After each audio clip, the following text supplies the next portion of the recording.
Welcome back to Real America. It's now time to get real, folks.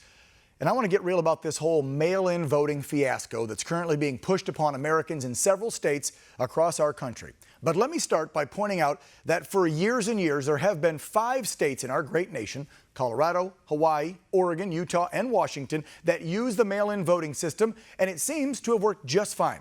So why is there so much concern about the possibility of tampering and fraud in this election?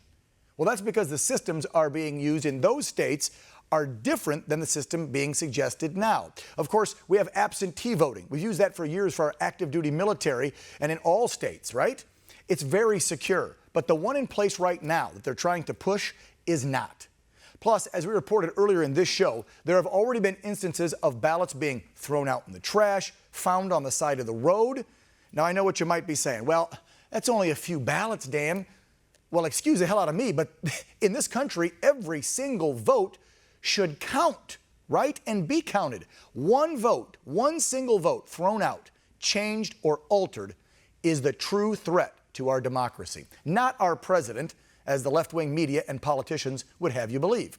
In fact, if you've watched some of those other networks this week, like CNN and MSNBC, you'll see what I'm talking about. The narrative from the left for this week's news cycle is that President Trump is our greatest threat to our democracy.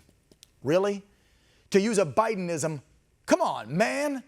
Let's get real. Stepping into a voting booth and marking down someone's name is something that I hold very dear to my heart in this country. I hope you do too. That's right, we have a free and open vote. Do you realize how many other countries don't even have that right? And if they do, their voting systems are so filled with corruption and incompetence that the act of voting is pretty much just futile. But not here, not in the United States of America. This is something that we should all hold dear and near to our hearts. It's our God-given constitutional right, and as far as I'm concerned, it's our duty. Now you have several governors and legislative bodies in swing states like Michigan, Wisconsin, Minnesota, and the Carolinas literally changing the rules of voting just weeks before the biggest and, I would say, most important presidential election of our lifetime. I'm sorry, but get real. You can't just do that. Now, I fully understand that they are setting these rules, as they say, into place under the assumption that it's cutting down on the spread of the coronavirus. But come on, give the American people a break. Most states are reopened or are reopening with safety guidelines in place. Y'all know we can go to a packed Walmart and shop, right? But you want us to believe we can't enter a polling station while maintaining social distancing and cast our votes? I call BS. Let's not forget, these masked ballot mailers are not like the absentee system that we've used for decades.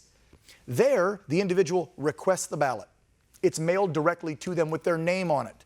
It's filled out. They get a witness. They mail it back.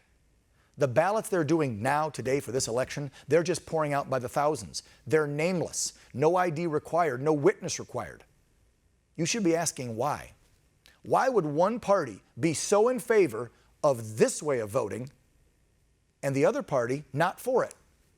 Common sense has to make you wonder why, especially when we've already heard reports of people getting 2 or 3 ballots, some with their maiden name and their married name, or we've heard of families receiving ballots for family members that have been deceased for years.